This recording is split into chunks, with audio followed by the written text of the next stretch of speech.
Hello, I'm John Ballantyne, and welcome to another edition of On the Marquee, where we get a chance to talk to some Playhouse people who have helped to make Playhouse history. And before we go any further, I want to give a shout out to John Cox and We One's Pediatrics in Canfield for their sponsorship of today's show. Our guest today, many of you know, especially if you've ever done a musical here at the Playhouse. He did a ton of them as musical director. He has since gone on to a very successful career as a producer in New York. And of course, I speak about Mr. Michael J. Moritz Jr. Welcome, Mike. Jack. Good to see you again. Good to see you. You're best known, obviously, as a musical director here, but your roots go back way, way before that. Take us back to the early roots of how you got started. Oh boy, I owe a whole lot to a lot of different Playhouse people throughout the years, even before I came to the Playhouse. Rick Blackson is probably the earliest. I would say I started taking piano lessons very, very early. I started playing in when I was five or 6 years old. My parents got me into lessons, and Rick was my second piano teacher. I was with someone, and I wasn't enjoying it, and then they somehow found Rick's number, and I studied with Rick and I totally clicked. I mean, there's a good synergy there with Rick's Rick. A personal guy. Yeah, exactly, and I just loved it. And so I took lessons with him from maybe my 4th grade year through my 7th grade year. And right around that time, he was like, I've been doing things at the Playhouse, and you should meet Bob Vargo, and we do these things with the congressman. And that's how it started. And my first reaching into theater in general at the Playhouse was doing one of those evenings of music with Jim Trafficant. With Jim Trafficant. Yeah. Those were fun. Yeah, it was really an interesting situation, and I was maybe in the 9th grade. And until then, I had came to the Playhouse as a kid for just the field trips and things, but I didn't think anything of it because I didn't understand the correlation between like music and theater, because I was always the music person. We didn't have theater in my school, and I went on to high school, and same situation. Joanne Carney Smith, who was the director there, knew that I had played, and I kind of reached out and said, I'd like to play for some of the shows, and I ended up music directing all 8 shows while I was there. And then that's when Bob Vargo at the time was just coming in, I remember, to run the play. He was incoming managing director. He had came to see my senior show at Mooney, and I didn't know who he was. And he said, we should talk. And the rest is, that's where we met, because it was Damn Yankees was the next one, I think. Right. I think Damn Yankees was the first thing I had done here. And you stage managed that, right? Right. Yeah, yeah. And that was my first, and then, after that it became, one after a ton of shows. That was a great adjective, a ton of shows, yes. Now, was Bob the one director that you predominantly worked with the most, or were there? I was all over the place. I worked with whoever was here. I was just on the news yesterday and trying to think of when, you probably know better. I think I worked here from 2000, season-wise, through 2008, I believe. I think those are the years. And so, it was, a lot of those times that, the managing or the artistic director directed pretty much everything. So, I did Bob's shows, and then in 2003, you and I worked together, in 2003, I think. It was 2003 or 2004. And then, I don't know who came after that. I know John Holt was a part of that. So I've worked with everybody at the Playhouse. Pretty much everybody that's been here since then. I would just do, I was the guy, I was the kind of the constant as things changed. I was like, you guys work it out, I'll still be in the pit, Now, of all the shows you've done here, and again, the list goes on and on, which do you think are most important to you, and which do you think are most important in Playhouse history? Whew. Oh boy. So, I can think of a lot of really neat milestones that happened, either personally or at the Playhouse. I learned a whole lot from Bob Vargo about everything. I came in not quite understanding the musicality of theater, and he kind of really rounded that out. Damn Yankees I loved because that was my first show here, and I was really green. I remember I was in the pit thinking, what the hell am I, I don't know who to hire to play these instruments. I don't know anything about this. You covered it well, because I didn't know. I had done it at Mooney, but it was different, and this was the big leagues compared to high school, especially at the time. The Playhouse was such an intimidating place. The staff was enormous. There was so much. That was heyday time to some degree, and I loved it. I ate it all up. So I think Damn Yankees was one of my favorites. I loved some of the things I did with John Cox too. I thought Jekyll and Hyde was really interesting. I liked that a lot. I think we did, when we did the Sondheim show, we did Company. I thought that was interesting too. You know, that was cool. Titanic, I think, was a huge milestone because I was developing the volunteer pit program.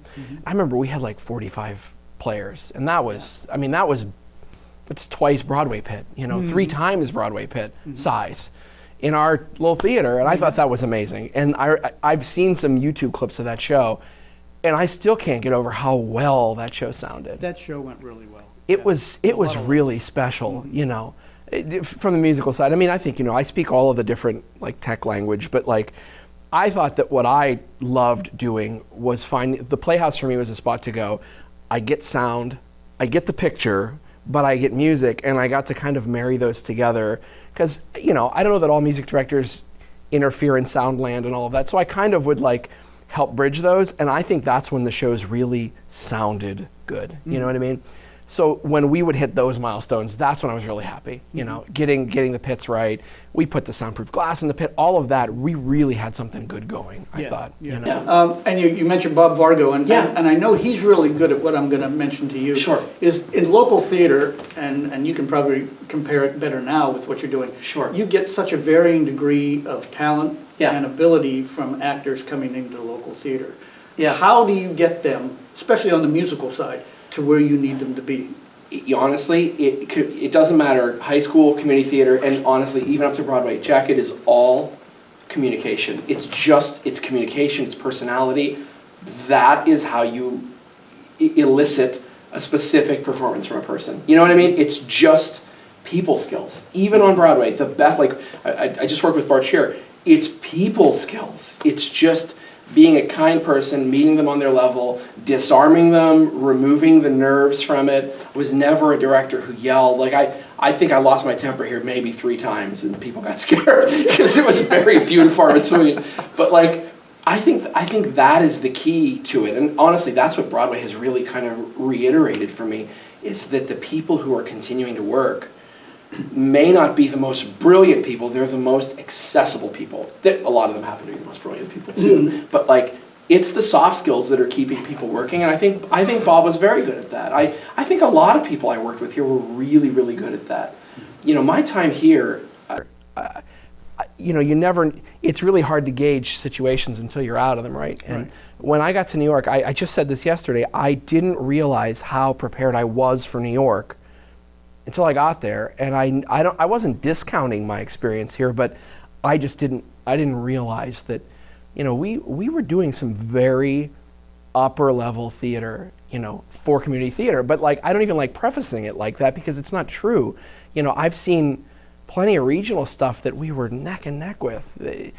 Just really great people, and then when you add the layer of community that like, it is for free, people are donating their time, they spend, you know, months here learning things.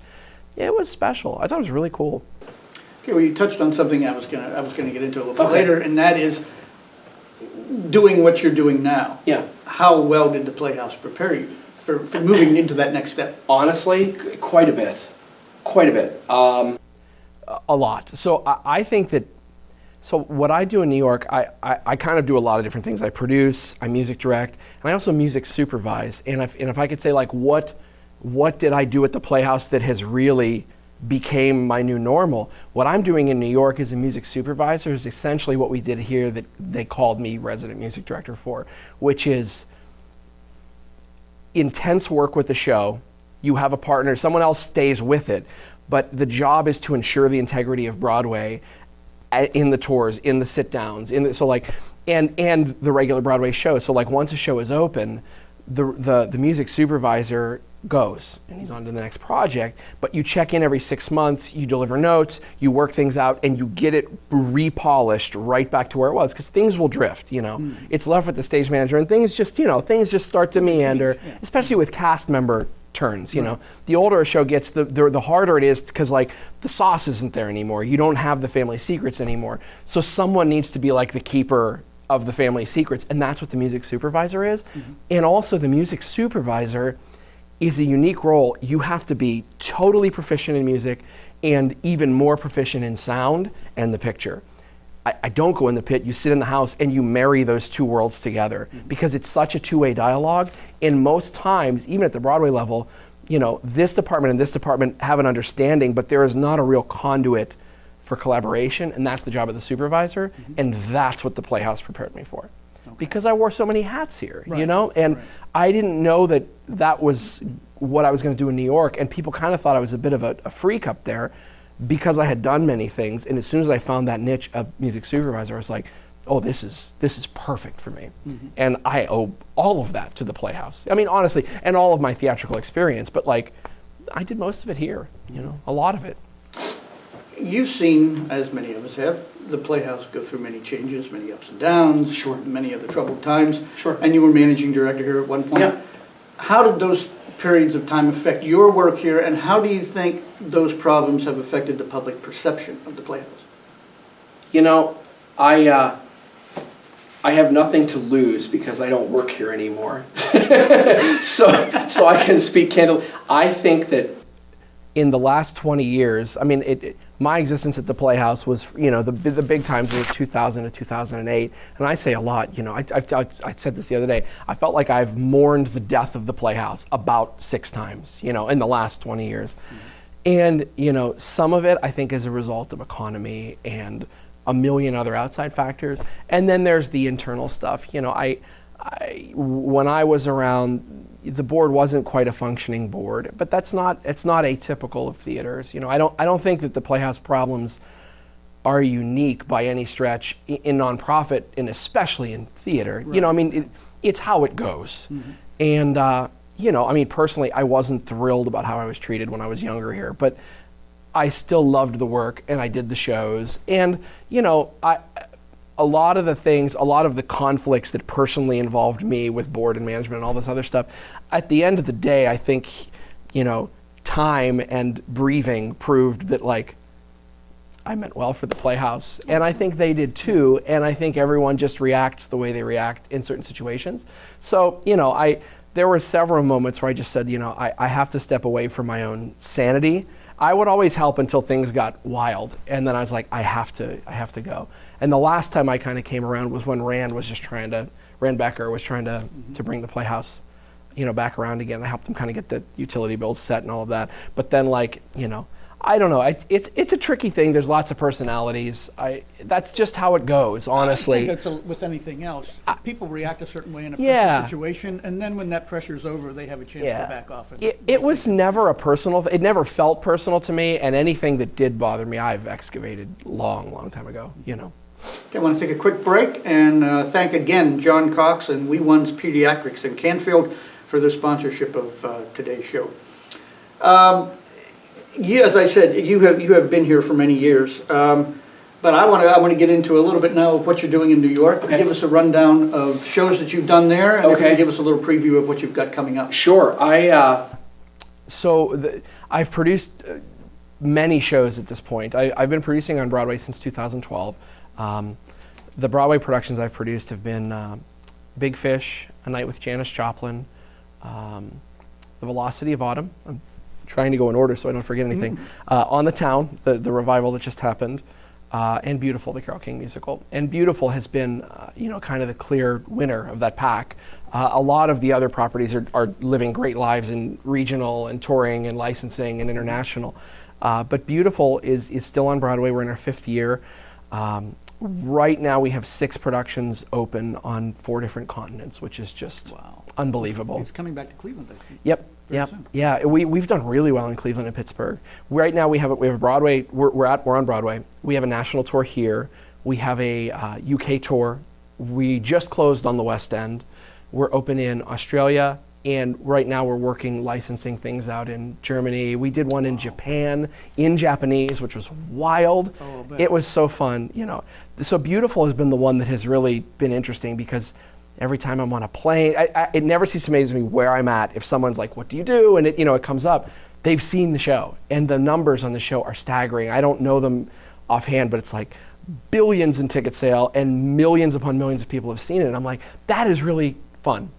I think it's really cool that I have this. I mean, it is a small part. I have a very small part, of like the American theater history, and I think that's so great. How do you find on a show like that? Yeah.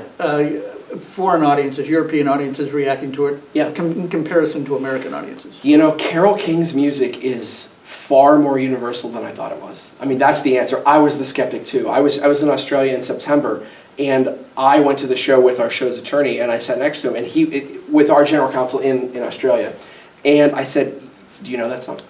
How about that song? You know, which one?" And he's like, "I know all of these songs. I grew up with these songs." So Carole King was in Australia too. And the other part of have you seen the show? No, I haven't. The show, it details Carole's writing before Tapestry. Before Carole King was Carole King, she wrote for everyone, for the Monkees and the Drifters and the Shirelles and all of these great acts. Nobody knew who she was. And the story kind of chronicles all of that other stuff. So people go away with this sense of, I had no idea she wrote all this stuff. She wrote the catalog of that changing time of music in the 60s. And, you know, Tapestry is still one of the best-selling albums of all time. Oh, yeah. You know, it's universal. So our book writer, Doug McGrath, will just monkey with timings, and, you know, there will be certain colloquialisms that will just get altered for UK or altered for Australia, just like our silly jokes are not, they don't read. Like the New York inside joke is not the London inside joke. So there's like little stuff that's changing, like the vernacular, but the intent is all still there. You know, 99.9% of the show is the same. But it works. With what you have behind you in New York and what you've done in New York Sure. and what's coming up in New York, if you were to come back here and do a Playhouse show, how would that change your approach to talent here and to doing the show? You know, I will tell you one thing. Having gone to Broadway and worked on Broadway and all of it, I mean, I've checked off a lot of boxes for me on Broadway. And the one thing that I still think of is, boy, you don't realize how lucky we are to have great talent, great human beings who volunteer their time. Like, Broadway is amazing, and it's about the work, but they're all being paid, you know, and quite well, to come to work every day. And the work ethic is there. But also, Jack, some of our better productions, that work ethic was here. I mean, they had it, and there was no reason for it other than the love of theater. So, like, how would my approach change? I mean, I did appreciate everyone back then, but now really, I just, you know, I have a deep appreciation for the people who volunteer their time to come and do these shows. It's really something. Having worked on the other side of it, it's kind of amazing. Especially the people who've been here forever. I mean, there's people who like have grown up.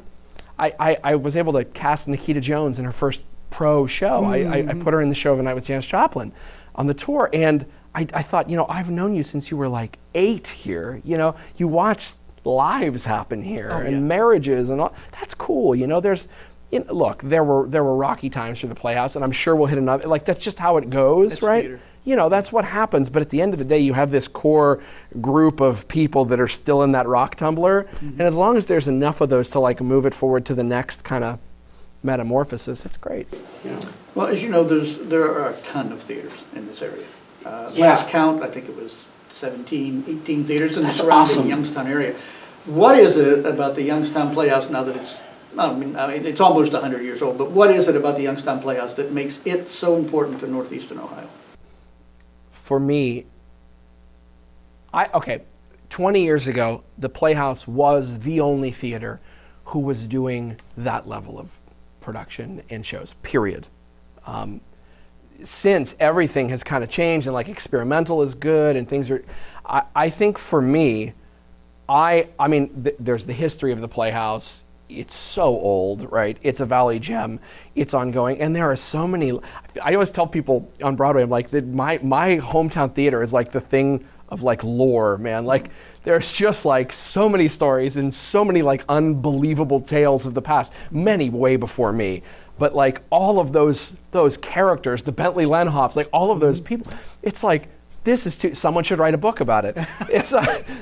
It's too crazy to believe. And I just loved, when I got involved with it, I loved that it was, for me, so big. People cared about the quality. And I came in with a director who, love him or hate him, cared and put every last inch of it into that show. Right. You know, and I will say, Bob Vargo has no idea how good a director he is. Oh yeah. He does not know, and I can say that having worked with Broadway directors, Bob's got it.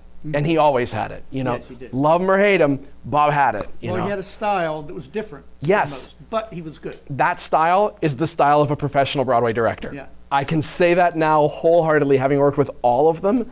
That attention to detail that is sometimes scary and maybe, you know, not able to be received is a professional director's eye. It was something, and I knew back then. I was like, I'm learning things working. You know, honestly, that was the lure that kept me here, was working with Bob, because I just kept learning. He was relentless, and I got better and better and better, and like, you know, just like little things, timing and all of that, and how that relates to music. I was able to really sharpen that blade, you know, and that was my first reach into it. But why is the Playhouse special now? I think that the resiliency, the fact that this place, I mean, my God, it's flooded. The only thing we're missing is a tornado and a hurricane at this point. You know what I mean? Like, oh my God, no.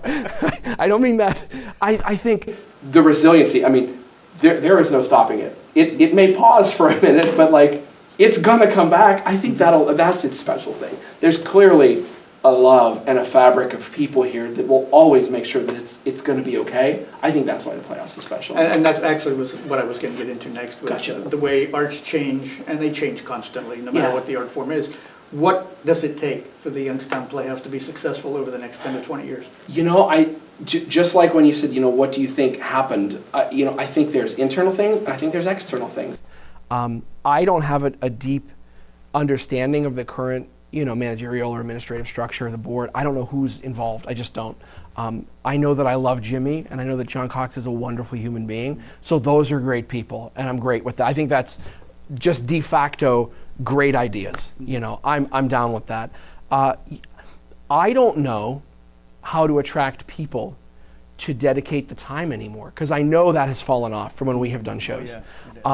It happens everywhere. It happens even in like the regional stuff in the tri-state. And I remember 20 years ago, they looked at that rehearsal schedule and said, I can make all of these dates. And that was the deal. Yeah. And like, that was it. And I can remember when I was starting to leave, 2007, 2008, it was like, well, they can't be here for this week and that week. And I thought, oh man, what is happening? And what is the new state? So I don't know how to attract people, not to get involved, but to stay committed enough to keep the quality level up. I think that is a situation that I don't know how to solve, because it's just, people are spread so more thin now, and there are so many options. I don't know what to do with that.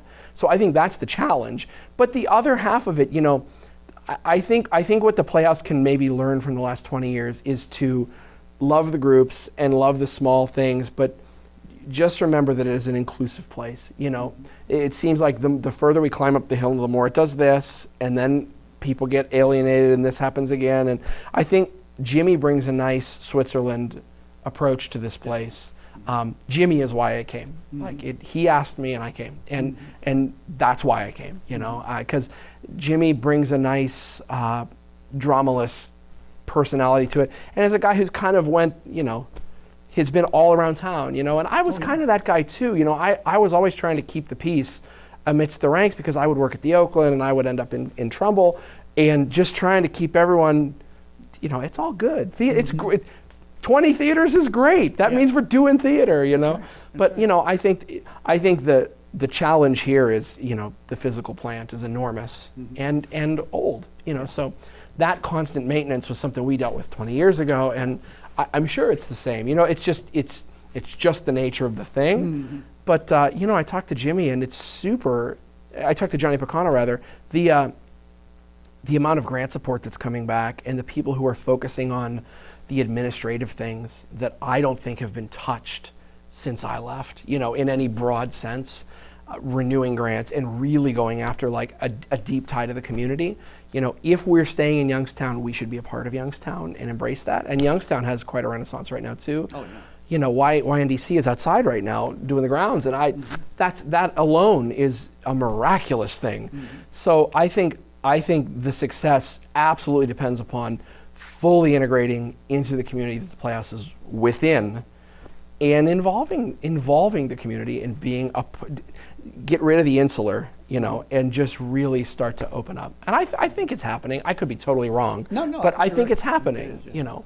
just the grant support alone is a good indicator of success, because those, all of those people know where the bodies are buried in Youngstown, and it was no secret that, like, a lot of things unmaliciously just kind of fell by the wayside. A lot of balls got dropped in the last 20 years because we were trying to save a sinking ship, and now I think things are stabilized enough that they can focus on the things that Bob was doing, that David Vosberg was doing. If we go further back and say, like, the normal life of a managing director, not like, oh my God, the sky is falling. You can start to focus on the things that you really need for, like, the long game. I think that's the Playhouse's longevity. You have to focus on downstairs as much as upstairs, Yeah. One final thing, and I think it's something we kind of skipped over a little bit. Can you give us a quick preview of what you've got coming up in New York? Boy, I continue to music direct for a lot of people, so I do a lot of solo shows. I just finished a record with Patti LuPone, and we are working on doing some performing together. That's something new, and I just finished a big fundraiser for the Parkland tragedy in Florida. We flew hundreds of Broadway names down and did this big concert in a big arena, and we had the South Florida Philharmonic play, and I conducted. My company will do the audio mix and the DVD release and the network release. So the next 3 months will be, combing through that footage and also bringing in the documentary side of that, which are a lot of interviews with the survivors and the teachers and walking around Marjorie Stoneman Douglas. That's been good. That's kind of my 5 years in New York. I kind of last year kind of put in the air, like, I love commercial work, but I want to do things that actually matter and affect change, and I kind of put that out there, and it's absolutely manifested, and it's hard work, but it counts, and I love that I'm at a spot where I can actually do something that I feel like I'm helping somebody, rather than not to diminish it, but just like doing a show. Right. You know what I mean? That's the amazing thing, and you get to work with these people in the context of everyone is coming together. No one is paid. So all of these people donate their time, come down, sing, play, mix, all of it. And it's funny, when money goes out the room, everything is good. There's not a lot of egos on Broadway, but all of that disappears, and everyone is there to just help a community heal.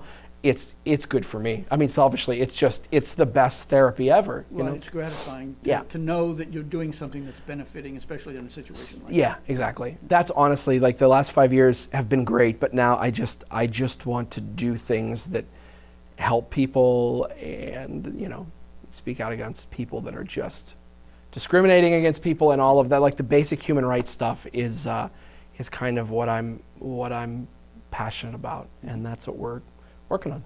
That's great. Yeah. Well, Mike, thanks for coming in. It's Anytime. great to see you again. It's great to see been you. A long time. You don't age. Oh, well, I tell everyone here, and everybody looks. I feel much older, and everyone looks the same. That's a good thing. Yes. We want to thank Michael J. Moritz for coming in today, and we'll see you next time on the Marquee.